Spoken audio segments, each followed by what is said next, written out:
Buen día para todos, mi nombre es Santiago Orozco, yo soy médico residente del posgrado en Anestesiología de la Universidad de Caldas. Vamos a hablar entonces sobre el uso de técnicas regionales para procedimientos llevados a cabo bajo videotoracoscopia, y eso lo vamos a hacer basándonos en un caso clínico sobre una lobectomía segmentaria llevada a cabo bajo anestesia regional, y a partir de este caso y alrededor de este vamos entonces a ir mencionando varios puntos importantes. Resulta entonces que desde mediados de la década del 2000 aproximadamente ha habido un desarrollo continuo de técnicas quirúrgicas torácicas, desde multiportales y uniportales mínimamente invasivas, que han permitido una recuperación postoperatoria más rápida y con menos morbimortalidad. Por lo general, el manejo anestésico para pacientes sometidos a cirugía de tórax pues involucraba la anestesia general, con una intubación endotraqueal, ya sea utilizando un tubo endotraqueal de doble luz o un tubo de una sola luz con un bloqueador bronquial, por ejemplo. Pero con el advenimiento de estos nuevos procedimientos quirúrgicos también se han diseñado nuevas técnicas anestésicas para tratar de minimizar la morbimortalidad perioperatoria debido o derivado del manejo anestésico, como puede ser el uso de la intubación o la ventilación mecánica en estos pacientes, como ya lo vamos a ver. Y una técnica que ha venido ganando popularidad, evitando la intubación y la ventilación mecánica, pues es el uso de técnicas regionales, como ya lo vamos a ver. Es así entonces como los objetivos de esta charla los vamos a mirar a través del caso clínico que vamos a mencionar, y están recordar la valoración del paciente sometido a cirugía de tórax. Vamos a mirar las ventajas de la anestesia regional en cirugía de tórax con respecto a la anestesia general. Hay que recordar algo sobre la anatomía de la pared torácica. Esto es importante porque de acuerdo a esto vamos a mirar qué es lo que vamos a hacer y para qué lo vamos a hacer, y vamos a mirar entonces qué técnicas de anestesia regional podemos utilizar. Y como lo vamos a ver en el caso clínico, vamos a derivar un punto de debate si es lo mismo o qué nos dice la evidencia sobre hacer inyecciones a nivel único o a nivel multinivel o binivel, dependiendo del bloqueo que vayamos a hacer. Tenemos entonces nuestro caso clínico. Se trata de un paciente de 70 años quien consulta por un cuadro clínico de disnea progresiva de medianos a pequeños esfuerzos. Eso asociado a otros síntomas como astenia, dinamia, algunos picos febriles asociados. Resulta que al paciente le mandan una tomografía de tórax que evidencia una lesión nodular bien definida de aproximadamente 14 milímetros en el lóbulo superior derecho. Como antecedentes, este paciente tiene un EPOC oxígeno requiriente, GOL3 del grupo A, tiene antecedente quirúrgico de una laparotomía por úlcera péptica perforada, es alérgico al diclofenaco y está en manejo con teofilina, bromuro de ipratropio, fluticasona más sumeclidinio más bilanterol. Con respecto a su funcionalidad, este paciente tiene un Bartel de 100, más de 4 mets y un NIJA de 2 aproximadamente. Con esta tomografía y este cuadro clínico, el paciente es entonces valorado por cirugía de tórax. Cirugía de tórax determina que tiene un nódulo pulmonar de alto riesgo con un crecimiento progresivo y un análisis bayesiano del 80%. Se indica inicialmente una biopsia percutánea, pero se determina que el paciente tiene un alto riesgo de realizar neumotórax con este procedimiento. Por lo tanto, asociado a que otros estudios no mostraban aparente actividad metastásica, se decide entonces realizar lobectomía segmentaria a través de videotoracoscopia en este paciente, con una intención más bien curativa. Para llevar a cabo ese procedimiento entonces se le solicitan varios estudios. Dentro de esos estudios tenemos una espirometría con una normalidad obstructiva severa, un BEF1 pre de 35% y post de 39%, y un BEF1 sobre capacidad vital forzada pre de 0.41 y un post de 0.42. Tenemos un test de caminata en 6 minutos que muestra una distancia recorrida de 342 metros, correspondiente al 48% del predicho. Un ecocardiograma transtorácico que en realidad no mostraba mayores hallazgos patológicos, tiene una fracción de eyección del ventrículo izquierdo del 55%, y en realidad las cavidades derechas eran de tamaño normal, igual que la fracción de eyección y el PCAP de 32 milímetros de mercurio. Tiene unos paraclínicos que evidenciaban una TSH pues normal, 4.88, con una albúmina de 4.66, una hemoglobina glicada de 6.5 en un límite para diagnóstico de diabetes, creatinina de 1.02 y un hemograma que no mostraba ningún tipo de alteración en las líneas celulares y tampoco anemia preoperatoria. Resulta que con todos estos datos el paciente fue llevado a una junta médica multidisciplinaria, lo cual uno se preguntaría, pero venga, ¿por qué este paciente fue llevado a una junta médica multidisciplinaria? Uno lo mira y a simple vista no parece un paciente que requiera de una junta. Pues listo, hay que llevarlo, es un paciente común y corriente, comórbido, hay que llevarlo a una cirugía y probablemente le vamos a dar anestesia general. No pareciera que hubiera mayor complicación y los paraclínicos no lo evidencian así. Pero entonces, para saber por qué fue llevado este paciente a junta perioperatoria, vamos a recordar entonces cómo es que hacemos la valoración de los pacientes que van a ser llevados a algún tipo de resección pulmonar. Recordando entonces que cuando nosotros hacemos esta evaluación preoperatoria, lo que buscamos es estratificar el riesgo del paciente y mejorar los desenlaces perioperatorios. En ese sentido, la valoración en estos pacientes se tiene que enfocar mucho en la función respiratoria. Eso es lo primordial para el anestesiólogo, y es valorar el riesgo de complicaciones pulmonares posoperatorias, ya que son la principal causa de mortalidad derivada de estos procedimientos. Aunque, como se puede ver en la gráfica, pues definitivamente el uso de técnicas de toracoscopia comparado con toracotomías definitivamente bajó mucho estas complicaciones respiratorias y la morbimortalidad, como lo podemos ver, derivados de diferentes desenlaces. Pero a pesar de todo, todavía los tenemos presentes al momento de realizar toracoscopias. Entonces, todo paciente que se somete a una resección pulmonar es importante que tenga una espirometría simple de base. ¿Y eso es para qué? Sobre todo debemos mirar el BEF1 y debemos mirar la capacidad vital forzada. Y es importante recordar que la valoración preoperatoria es igual independiente de la extensión de resección que se le vaya a realizar al paciente. ¿Y eso por qué es así? Porque resulta que esos procedimientos, tanto muy grandes como una neumonectomía, como un poco más reducidos como una lobectomía, tanto el uno como el otro tienen que ver con reducciones en esta función respiratoria y pulmonar. Como lo podemos ver en esta gráfica, una sola lobectomía puede tener repercusiones sobre el BEF1, disminuyéndolo entre un 9 y un 17%, una capacidad vital forzada que disminuye en un 7 a 11%, y una VO2 máxima que disminuye entre más o menos puede llegar incluso hasta el 13%, como ya lo vamos a ver. Entonces, cuando hacemos la valoración preanestésica de este tipo de pacientes que van a ser sometidos a una resección de un segmento pulmonar, pues es útil que valoremos la función respiratoria en tres áreas principales. Uno es la mecánica respiratoria, dos es la función del parénquima pulmonar y tres la interacción cardiorrespiratoria. Cuando hablamos de la función mecánica del pulmón, pues muchos test de mecánica respiratoria nos pueden mostrar cierta relación con los desenlaces que pueden ocurrir post-toracotomía. Y dentro de esos tenemos el BEF1, tenemos la capacidad vital forzada, está también la ventilación máxima voluntaria, entre otros, pero en este caso nos vamos a centrar en el BEF1. De todos estos, la prueba única más válida para las complicaciones respiratorias posteriores a la toracotomía es definitivamente el BEF1 posoperatorio previsto, que lo determinamos con la siguiente fórmula. Y es importante que lo expresemos siempre como un porcentaje de volúmenes predichos, porque de esta forma se trata de corregir para la edad, el sexo y la talla del paciente. Y lo vamos a hacer entonces a través de esta fórmula, que es 1 menos porcentaje de tejido funcional pulmonar removido sobre 100. Y ese tejido, ¿cómo lo vamos a determinar? Pues dependiendo del número de subsegmentos de cada lóbulo para tratar de calcular definitivamente este BEF1 posoperatorio predicho. ¿Por qué es importante entonces este BEF1 posoperatorio predicho? Porque es que de acuerdo al resultado podemos tratar de predecir qué complicaciones va a tener el paciente. Cuando tenemos un BEF1 posoperatorio por encima del 40%, hay menores complicaciones respiratorias por resección. Cuando está por debajo del 40% se empiezan a ver complicaciones posoperatorias y definitivamente por debajo del 30% es un requerimiento muy alto de que probablemente ese paciente va a salir con ventilación mecánica y de ahí todos los desenlaces que se van a derivar de esto.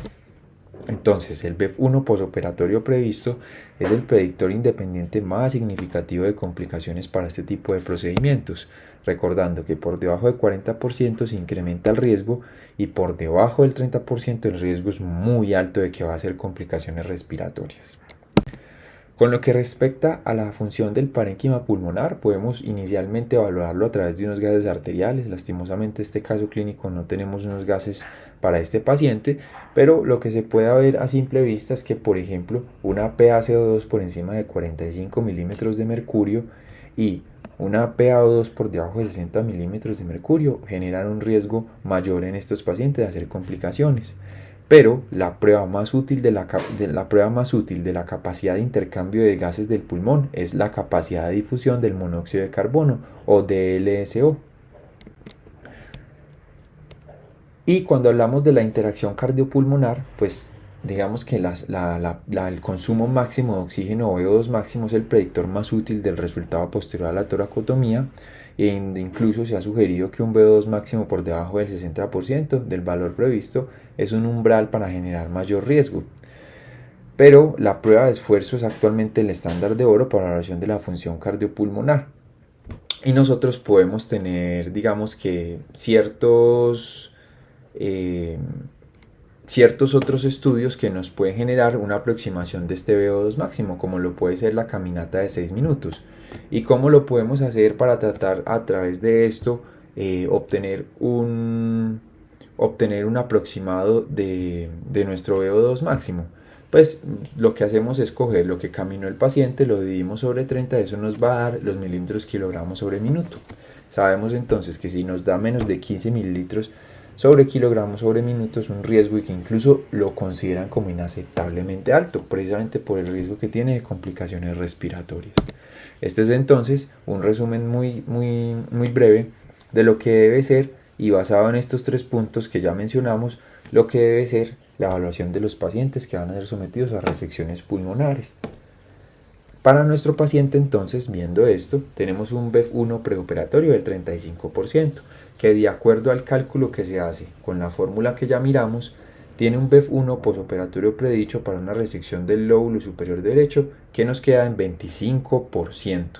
Como pueden ver, está por debajo del 30%, significa que el riesgo de complicaciones respiratorias y el riesgo de que este paciente quede bajo ventilación mecánica es muy alto. Lo otro es que tenemos otros scores también importantes como el ARISCAT, que nos da 35 puntos de riesgo intermedio, 13.3% para complicaciones respiratorias mayores posoperatorias y un NSQIP que nos da unas complicaciones serias del 15%, neumonía del 15% e incluso muerte del 3%. Como podemos ver, este paciente con todos estos procedimientos sumado en una prueba de caminata de 6 minutos que demostró solo un 48% del predicho, es decir, por debajo del 60%, definitivamente nos da para saber que este paciente tiene un muy alto riesgo de hacer complicaciones posoperatorias, sobre todo derivadas de la parte respiratoria. Y es por esto entonces que en la junta médica perioperatoria se tomó la decisión de que idealmente este paciente sí debería ser llevado a un procedimiento, ya que sus intenciones eran curativas, no tenía metástasis, pero que lo ideal sería hacerlo bajo técnicas de anestesia regional donde se evitara la intubación y la ventilación mecánica. Entonces, viendo eso, vamos a ver por qué debemos considerar o qué razones tenemos para considerar la anestesia regional para la videotoracoscopia como una buena opción de técnica anestésica. ¿Qué ventajas tenemos entonces? Pues uno, ya lo habíamos hablado, vamos a evitar la intubación. Y al evitar la intubación, sobre todo cuando lo hacemos con esos tubos doble luz que a veces se puede traumatizar, pues precisamente evitamos traumatismos de la vía aérea y lesiones derivados de estos o complicaciones derivadas de estos, como pueden ser lesiones en las cuerdas vocales, lesiones en la laringe, rupturas traqueobronquiales o incluso el dolor de garganta que puede derivarse de este procedimiento. Lo otro importante es que vamos a evitar la ventilación mecánica. ¿Por qué es importante esto? Porque al evitar la ventilación mecánica hay que recordar que esta induce tensión mecánica por el estiramiento y la distensión de las células alveolares, tensión en descizallamiento debido a la apertura y el colapso de los alvéolos distendidos y aumento de la resistencia vascular pulmonar. Y estos cambios patológicos pues contribuyen al deterioro del intercambio de gases después de la cirugía de tórax, lo que contribuye a las complicaciones pulmonares posoperatorias, que incluyen hipoxemia, neumonías, atelectasia o síndromes de dificultad respiratoria aguda. Lo otro es que la lesión pulmonar asociada al ventilador ocurre más o menos en el 4% de las resecciones pulmonares mayores, con una tasa de mortalidad muy alta. Y si no se puede evitar la ventilación mecánica en caso de conversión eh, a, a una videotoracoscopia, pues también es importante considerar que debemos recordar las estrategias de ventilación protectora con volúmenes tidales bajos, concentración de oxígeno inspirado fraccional más bajo, maniobras de reclutamiento, aplicación de ventilación con presión positiva al final de la expiración y presiones máximas bajas en las vías respiratorias en el caso pues de que tengamos que intubar o ventilar a estos pacientes. Lo otro importante es que en pacientes con respiración espontánea que son sometidos a videotoracoscopia, es decir, que no están intubados, la presión intratorácica negativa en el tórax ipsilateral pues se pierde debido al neumotórax, causado por el acceso quirúrgico, ¿cierto? Y la respiración paradójica que resulta, generalmente los pacientes lo toleran bien, en comparación con los pacientes que están anestesiados o bajo parálisis o pues defecto de relajación muscular y que reciben por ejemplo ventilación unipulmonar, pues la perfusión al pulmón ventilado dependiente es mejor de forma espontánea en pacientes sometidos a VATS no intubados, ya que se conserva la presión intratorácica negativa. Eso es otro punto importante. Vamos pues a evitar el uso de la anestesia general, y eso también resulta en que tenemos una respuesta al estrés atenuada. Y lo otro es que con el uso de anestesia general, sobre todo principalmente con el uso de inhalados, aunque también puede ser con técnicas de anestesia total intravenosa, se va a generar una atenuación de la vasoconstricción pulmonar hipóxica, que sabemos que en este tipo de procedimiento y sobre todo por la posición es muy importante mantenerla conservada. Otro efecto positivo es que se minimiza la administración de opioides, y al minimizar la administración de opioides pues se evitan las náuseas, el vómito posoperatorio, riesgo de presión respiratoria o la hiperagesia inducida por opioides. Tenemos aquí por ejemplo un metaanálisis que incluyó 1684 estudios. Hay que decir que los estudios que se tienen como revisiones sistemáticas o metaanálisis están principalmente basados en estudios retrospectivos, por lo cual hace que la evidencia o la calidad de evidencia sea de baja a moderada, y como vamos a ver hay una heterogeneidad alta, lo cual a pesar de que no sea la mejor calidad de la evidencia, sí digamos nos permite tomar ciertas decisiones sobre estas técnicas anestésicas, ¿cierto? En este caso tenemos este metaanálisis que incluyó 1684 casos, principalmente estudios derivados de series de casos o reportes de casos clínicos, donde entonces podemos observar que este tipo de pacientes, cuando se comparaban los pacientes que estaban intubados versus los que no eran intubados, pues definitivamente los no intubados se tradujeron en menor tasa de complicaciones posoperatorias, menor tiempo en la sala quirúrgica, menor estadía hospitalaria y por supuesto menor colocación del tubo a tórax, lo que disminuye las complicaciones derivadas de este. Y lo otro es que estos pacientes tenían menores scores de dolor, lo cual genera ciertas ventajas entonces de los pacientes que los pacientes intubados versus los no intubados. Tenemos este otro estudio que es un metaanálisis entonces, donde se comparó las técnicas de no intubación versus intubación para videotracoscopia de cirugías de resección pulmonar mayores para pacientes con cáncer de pulmón. Como podemos ver, la mayoría eran lobectomías o segmentectomías, en este caso no se han incluido neumonectomías, pero lo que sí podemos ver es que incluso con un I cuadrado del 0%, estos pacientes, como ya lo habían mostrado otros estudios, pues tenían menor estancia hospitalaria, tenían menor colocación del tubo a tórax que se dejaba, y lo otro es que derivaban en menores complicaciones posoperatorias. Este es otra revisión sistemática donde básicamente Rosbach y colaboradores informaron que en el 27% de los pacientes que miraron, la cirugía torácica no intubada redujo las complicaciones pulmonares como la atelectasia, el derrame pleural y la exudación pulmonar. Y en el 63% de todos los pacientes la cirugía torácica no intubada fue más eficaz para reducir la duración de la estancia hospitalaria. Como les mencioné, todos estos reportes o estos estudios de revisiones sistemáticas tienen estas limitaciones y es que la mayoría se basan en estudios retrospectivos y eso es importante considerarlo siempre porque tienen una baja calidad, ya que digamos que el riesgo de bias de estos estudios retrospectivos pues no es el mejor. Podemos encontrar distintas indicaciones en la literatura, esto solo por mencionarles algunas, para realizar estos procedimientos llevados a cabo bajo anestesia regional. Como ustedes pueden ver, vamos desde pleurodesis, decorticaciones incluso en piemas, biopsias pleurales, neumonectomías, podemos hablar de lobectomías, segmentectomías, entre otras, es decir, diferentes procedimientos que pueden ser llevados a cabo bajo técnicas de anestesia regional. Como ustedes pueden ver acá, el tipo de técnica, muchos estudios se basan sobre todo en técnicas de anestesia peridural, que se consideran técnicas de anestesia regional. Pero ya vamos a mirar que hoy en día no es una técnica preferida, sobre todo con las diferentes opciones que tenemos, como dentro de lo que vamos a ver, bloqueos paravertebrales, bloqueos ISP, serratos, pectorales, entre otros. Pero resulta que también este tipo de procedimientos tienen unas contraindicaciones, que pueden algunas ser más bien relativas y se pueden considerar de acuerdo al tipo de paciente que tenemos.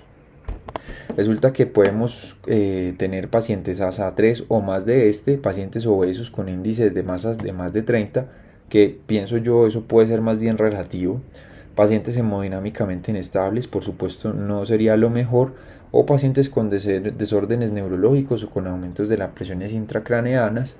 Lo mismo pacientes que tengan ya una hipoxemia preexistente severa, aunque esto también puede ser relativo, ya que como vimos, este tipo de procedimientos llevados a cabo bajo anestesia regional podrían resultar en menores complicaciones respiratorias.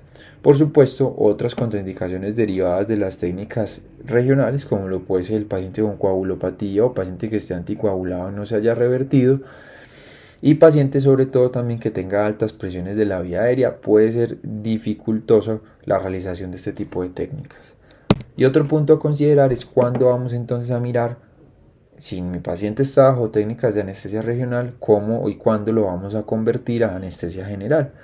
Algunos de estos es cuando el paciente está presentando una hipoxemia severa, inestabilidad hemodinámica o tiene cambios en el análisis de ácido base que preferiblemente yo tendría que tener intubado al paciente para tener o tratar de compensar ciertos de estos cambios, ¿cierto? Lo otro es que el paciente, pues a pesar de incluso la laceración, genere excesivos movimientos que me estén perjudicando el progreso de la cirugía. Lo otro es, por ejemplo, el aumento de las secreciones traqueales en el paciente que me hagan pensar, o incluso la sangre, que me haga pensar que mi paciente o puedo perder el control de esa vía aérea. Y lo otro es que el paciente tenga tos persistente, que de hecho se menciona como la principal complicación derivada de la anestesia regional y el paciente despierto, que se puede ayudar a evitar con ciertos medicamentos, como por ejemplo realizar sedación con dexmedetomidina, o ya con última medida que ayudarnos con el cirujano para que éste haga un bloqueo del nervio vago, ¿cierto? Pero digamos que eso es una última medida antes de pensarlo. Muy bien, viendo entonces, vamos a mirar y recordar lo que es la anatomía de la pared torácica, que es muy importante para que miremos qué tipo de bloqueos vamos a realizar en estos pacientes. Nosotros sabemos que la pared torácica o la inervación del tórax está llevada a cabo desde un componente somático y desde un componente visceral, y que el componente somático es responsable los nervios frénicos y los intercostales, y el componente visceral, pues el responsable es el sistema nervioso autónomo. Resulta que sabemos que una metámera pues es un segmento transversal de la médula espinal del que se originan los nervios raquídeos tanto izquierdos y derechos de un mismo nivel, ¿cierto? Y que de cada segmento de la médula surgen un par de raíces posterior o sensitivas y un par de raíces anteriores o motoras, y que se unen lateralmente a nivel del foramen intervertebral y forman el nervio espinal mixto. Cada uno de esos nervios inerva una franja de piel que se llama dermatoma. Resulta que nosotros en el cuerpo tenemos 28 dermatomas, donde solamente en este caso nos interesan los primeros 6, desde T1 hasta T6, porque es la parte del tórax que nos interesa en este caso. Para conocer entonces las diferentes técnicas de anestesia regional en el tórax, es importante que conozcamos muy bien estructuras como los nervios intercostales, que ya vimos de dónde salen. De cada nervio espinal se desprende entonces un ramo anterior o ventral, que es lo que llamamos intercostal, o un ramo dorsal que se dirige a una cara posterior. Y cada uno de estos ramos ventrales pues será lo que conocemos como nervio intercostal. Resulta que de la línea medioaxilar se desprende el ramo cutáneo lateral, que a su vez se divide en lateral anterior y lateral posterior. De la parte más anterior, el ramo cutáneo anterior a nivel de la línea esternal. No hay que olvidar tampoco que la relación con la cadena simpática encargada de la inervación visceral está a este nivel también, como lo podemos ver en la gráfica. Hay que aclarar que algunas de estas gráficas, que son unos dibujos muy interactivos, son de charlas llevadas a cabo por el doctor Vicente Roques, que están publicadas en su canal de YouTube. Sabemos entonces que cada uno de estos nervios intercostales pues tendrá relación con la musculatura del tórax que lo está rodeando, ¿cierto? A nivel paraespinal, el nervio intercostal se sitúa entre la membrana intercostal interna y la pleura. A nivel medioaxilar, entre músculo intercostal interno e intercostal íntimo. Y a nivel paraesternal se sitúa entre músculo intercostal interno y músculo transverso del tórax. La pleura parietal, al formar la parte de la pared torácica, sigue el mismo patrón de inervación metamérica de los dermatomas que ya vimos. Solamente la pleura diafragmática y la mediastínica recibe su inervación sensitiva directamente del nervio frénico, que es un nervio mixto que comparte la inervación motora del diafragma, como lo sabemos, es importante en la respiración. Resulta entonces que nosotros tenemos un componente visceral también, que está formado por la pleura visceral, los pulmones y el mediastino. Y es importante en este punto aclarar que el parénquima pulmonar no recibe inervación sensitiva, por lo que el parénquima pulmonar no duele, mientras que los bronquios, los bronquiolos y las estructuras vasculares que los rodean sí reciben esta inervación y por lo tanto sí generan ese dolor. Aquí tenemos entonces un resumen de todo lo que es el componente visceral llevado a cabo bajo el sistema simpático y parasimpático. Se observa entonces la inervación completa de todo el tórax en este esquema y a través de las cadenas simpática cervical torácica y el nervio vago. Resulta que los ganglios simpáticos desde T1 hasta T4 contribuyen con fibras que forman plexos pulmonares anterior y posterior. Solo el plexo pulmonar anterior recoge la sensibilidad visceral del contenido de tórax y eso es importante tenerlo en cuenta. Es decir, que si nosotros queremos generar una adecuada anestesia, nosotros tenemos que generar un bloqueo tanto del componente somático como del componente visceral. Esto se puede hacer ya sea bajo técnicas de anestesia epidural, como lo podemos ver en esta gráfica del doctor Vicente Roques, que nos va a generar un bloqueo metamérico bilateral. Lo podemos generar un bloqueo metamérico unilateral con bloqueos paravertebrales, por ejemplo, o ya basándonos en bloqueos faciales o bloqueos intercostales, dependiendo de qué nervios o qué ramas queremos bloquear. Bien, ya habiendo visto esto, entonces, ¿qué técnicas se podrían considerar? Vamos a ver algunas técnicas de una manera un poco resumida, porque la idea de esto, yo en otras charlas también que se tienen en el canal, se han visto y resumido algunas técnicas que se utilizan sobre todo desde el punto de vista analgésico, pero aquí vamos a mirar sobre todo desde el punto de vista anestésico. ¿Qué técnicas entonces podemos considerar? Ya lo habíamos visto, la de anestesia epidural torácica, que sabemos que es considerado un gol estándar para la analgesia posoperatoria de cirugía de tórax, que es una técnica que es accesible, que como ya lo vimos genera un bloqueo metamérico bilateral, tanto somático como visceral, y que puede tener repercusiones hemodinámicas. Reduce la demanda de oxígeno del miocardio, mejora el flujo sanguíneo miocárdico y la función ventricular izquierda y reduce la frecuencia cardíaca, la formación de arritmias y las complicaciones trombóticas. ¿Cuál es el problema que pueden ocurrir con esto? Pues que tiene algunos efectos adversos derivados de la hipotensión, que puede generar bloqueo fallido y también puede generarse riesgo de cefalea postpuncional y por supuesto riesgo de alguna lesión nerviosa. Y si le agregamos opioides puede generar riesgo de depresión respiratoria, retención urinaria y prurito principalmente. Pero digamos que hoy en día con las técnicas de anestesia regional que se tienen, que son menos invasivas, podemos generar una buena técnica anestésica evitando el bloqueo de anestesia epidural. Tenemos también entonces el bloqueo paravertebral. Recordemos que el espacio paravertebral es un espacio dentro del espacio extrapleural y que tiene esos diferentes límites como los están demarcados en este triángulo rojo y como los podemos ver acá. Recordando que este espacio es importante porque contiene tejido adiposo, hay ramas dorsales, ramas comunicantes, nervios y vasos sanguíneos intercostales, vena hemiásicos, conducto torácico y está el tronco simpático. Por lo tanto, bajo un bloqueo paravertebral, yo puedo garantizar tanto bloqueo somático como bloqueo visceral, que es importante para, como lo vimos en la anatomía, a realizar este tipo de procedimientos, solo que a diferencia del epidural, yo lo estoy haciendo de manera unilateral y no bilateral. Los bloqueos paravertebrales pues ofrecen efectos analgésicos que son comparables, que con un perfil de efectos secundarios que es superior en comparación con la anestesia torácica epidural, y eso mejora la recuperación después de la cirugía torácica. Tenemos diferentes reportes que se han realizado llevando a cabo procedimientos de videotoracoscopia en pacientes no intubados bajo técnicas de anestesia regional realizando bloqueos paravertebrales con un desenlace bastante exitoso.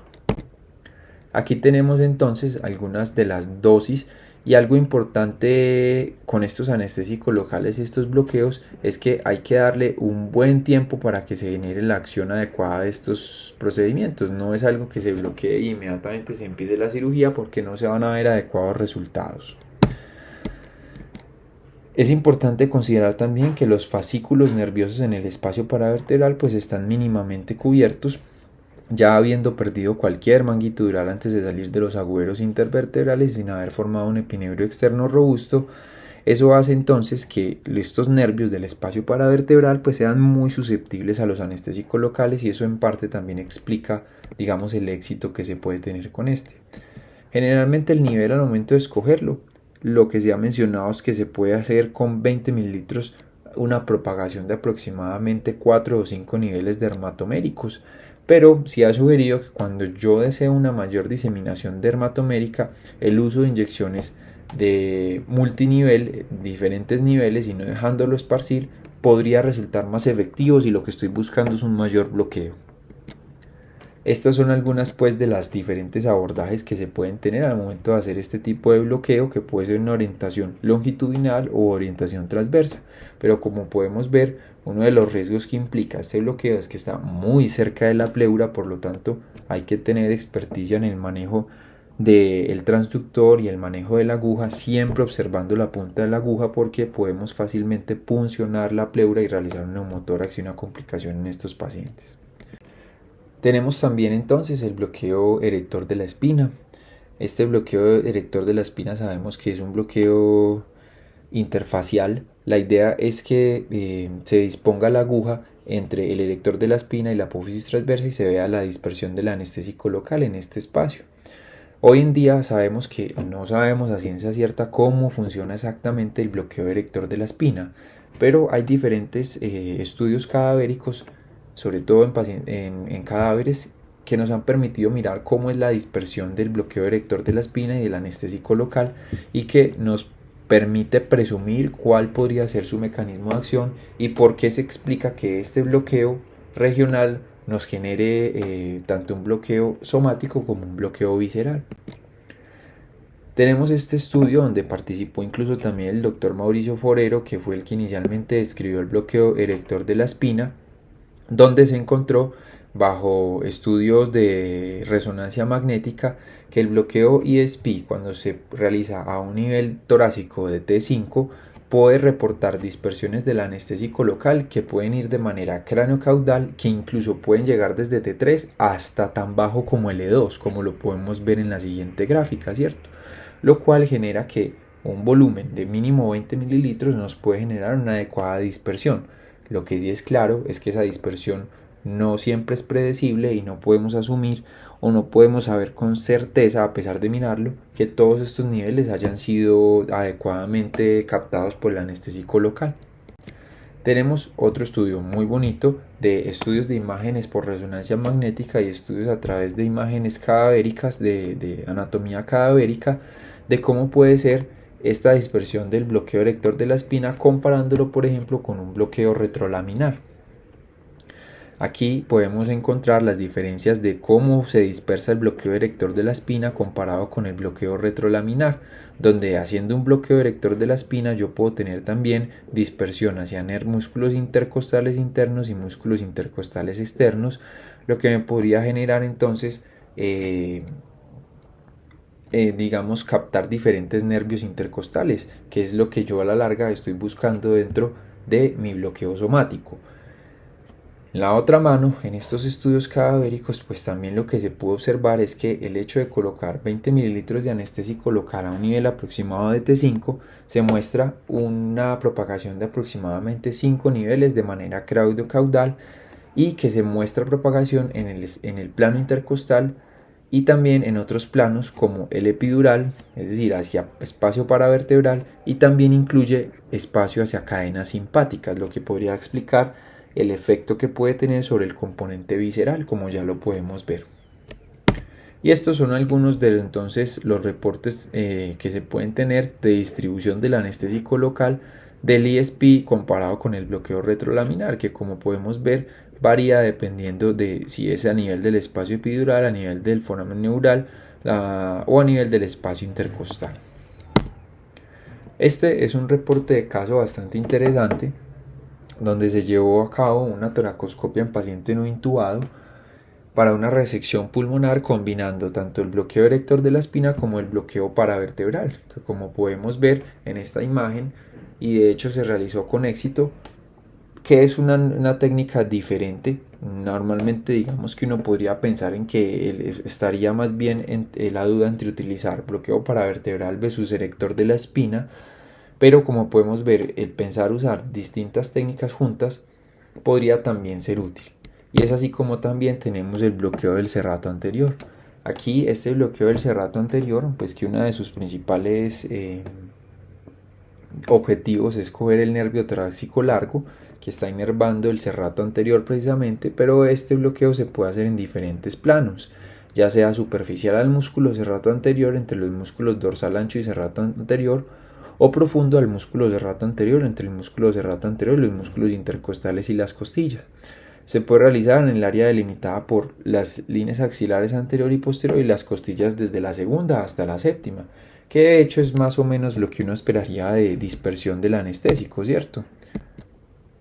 Resulta que este es un estudio también llevado a cabo en estudios de cadáveres, pero también basándonos en imágenes de reconstrucción 3D de cómo podría ser la dispersión del anestésico local, y no solo eso, sino comparando cómo es un solo bolo de 20 mililitros a determinado nivel, comparándolo con dos bolos, es decir, binivel, para mirar cómo podría ser la dispersión de ese anestésico. Como podemos ver entonces, una técnica de inyección de alto volumen, 40 mililitros divididos entre dos niveles, es decir, binivel, puede proporcionar una distribución más amplia que una inyección de menor volumen, de 20 mililitros en un solo nivel, para alcanzar la pared torácica anterior y la axila. Digamos que eso nos puede dejar un entrevisto que podríamos intentar realizar un bloqueo binivel y no solo dejar dispersar el anestésico, que podría pensarse que genera mejor dispersión de este y por lo tanto un mejor efecto. Por supuesto, esto hay que demostrarlo en estudios y ensayos aleatorizados que todavía hacen falta en este tipo de referencias. Aquí tenemos para mostrarles una comparación de qué es los nervios que nosotros queremos coger cuando hacemos un bloqueo PEC1, PEC2 comparado con un serrato anterior. Aquí les doy un cuadro muy interesante que nos permite ver estas diferencias de cuando hacemos un bloqueo serrato o hacemos un bloqueo PEC2, ¿cierto? Y para qué tipos de procedimientos lo podemos utilizar. Siguiendo entonces con nuestro caso clínico, este paciente, como ya sabemos, se tomó la decisión de llevarlo bajo anestesia regional. ¿Qué fue lo que se hizo entonces? Lo que se hizo fue hacer un bloqueo del plano erector de la espina, pero no a un solo nivel y dejándolo dispersar, sino que se realizó una técnica multinivel. Se mezcló 10 cc de bupivacaína simple al 0.5% más 10 cc de lidocaína simple al 2%, y lo que se hizo fue colocar 5 cc a nivel de T7, 5 cc a nivel de T6 y 5 cc a nivel de T5, perdón. Y lo otro es que se hizo un bloqueo del plano serrato anterior y también multinivel, no se dejó dispersar. Se mezcló 10 cc de bupivacaína simple al 0.5% más 10 cc de lidocaína simple al 2%, realizando 5 cc a nivel de quinta costilla, 5 cc a nivel de cuarta costilla y 5 cc a nivel de tercera costilla. Como pueden ver, es una técnica que es diferente a lo que se ha planteado desde las técnicas originales, que normalmente lo que uno hace es dejar dispersar el anestésico.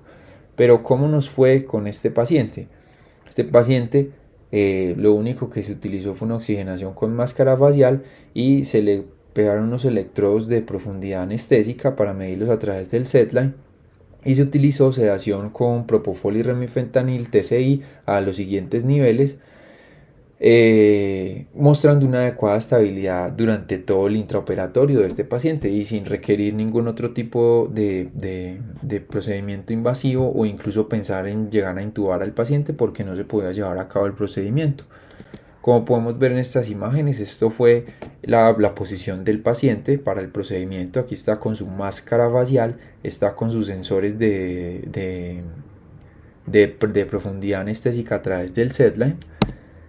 Este es entonces el setline, que como podemos ver es un paciente que prácticamente está despierto a pesar de la sedación, ni siquiera podemos decir que está a nivel de sedación, pero eso hizo que el paciente pudiera llevarse de una manera tranquila y, como podemos ver en los signos, de una manera muy estable. En realidad solo requirió algunos bolos de norepinefrina pequeños y, como podemos mirar, está respirando de manera espontánea el paciente y el procedimiento se llevó de una manera adecuada, y esta fue la resección que se llevó a cabo en este tipo de paciente. Comparando entonces, como lo podemos ver desde la descripción de los bloqueos y los papers originales, donde generalmente se menciona que solo un volumen de aproximadamente 20 centímetros puede generar una dispersión, como lo hemos visto en estudios de resonancia y estudios cadavéricos. Pero entonces surge la hipótesis comparándolo con la técnica que se utilizó en este tipo de procedimiento, que fue una técnica multinivel y que se llevó a cabo de manera satisfactoria. En realidad no podemos o no hay mucha literatura que compare este tipo de bloqueos y por lo tanto vamos a requerir de mayores ensayos clínicos. Aquí tenemos un reporte de una experiencia clínica que se tuvo al realizar ESP en dos niveles diferentes con la administración de mitad del volumen en cada nivel. Eso, la hipótesis que generaron los autores es que podría incrementar la dispensación del anestésico local y mejorar la efectividad analgésica. En este caso lo que hicieron es realizar un SPI bajo anestesia general en posición lateral con un total de 30 ml de bupivacaína al 375% antes del procedimiento. Se incluyeron 5 pacientes masculinos y 6 femeninos, encontrando entonces que los pacientes que se les realizaba inyección binivel, dentro de todas, generaban menores reportes en las escalas de dolor y menores cantidades de fentanilo u opioides, como lo podemos ver en la siguiente gráfica. También tenemos otros reportes de caso. Como les digo, la literatura todavía no está muy adelantada en este tipo de debate entre si realizar binivel o realizar un nivel único de la inyección, pero en este caso podemos ver como un erector de la espina llevado a cabo a nivel binivel para el control de dolor severo de espalda por una metástasis vertebral fue llevado a cabo con éxito y con mejoramiento del dolor, y lo mismo ocurrió para este paciente que se llevó a cabo un bloqueo de erector de la espina binivel para manejo de dolor por herpes zóster, donde también el paciente mostró buenos niveles de mejoramiento de dolor. Tenemos entonces como conclusiones que las técnicas de anestesia regional pueden ser aplicadas de manera segura para procedimientos quirúrgicos que van desde menores hasta procedimientos mayores, y que es apropiado para un grupo seleccionado de pacientes, principalmente para aquellos que tienen un alto riesgo de complicaciones respiratorias posoperatorias, derivados por ejemplo de la intubación o el uso de ventilación mecánica en ellos, como ya lo vimos. Ya vimos diferentes técnicas que se pueden utilizar dependiendo de lo que nosotros queramos bloquear, y que sabemos que, como lo vimos, es importante que para estos procedimientos hagamos un bloqueo tanto del componente somático como del componente visceral, y que es posible que el bloqueo ESP multinivel tenga un efecto mejorado para la analgesia postoperatoria y anestesia en comparación con el ESP convencional en un solo nivel. Pero, como lo hemos venido diciendo, se requiere un ensayo clínico aleatorizado prospectivo para obtener más pruebas de este efecto mejorado. Esto es entonces la intención que se tenía de no solo reportar el uso de técnicas de anestesia regional para este tipo de procedimientos y su eficacia, sino también mirar cómo podemos hacer diferentes técnicas de los bloqueos tradicionales que conocemos y por supuesto empezar a mirar y posteriormente comparar si estas técnicas se pueden traducir en mejores desenlaces para el paciente y mejor calidad de la anestesia para hacerlo en este tipo de pacientes. Muchas gracias, eso era lo que les quería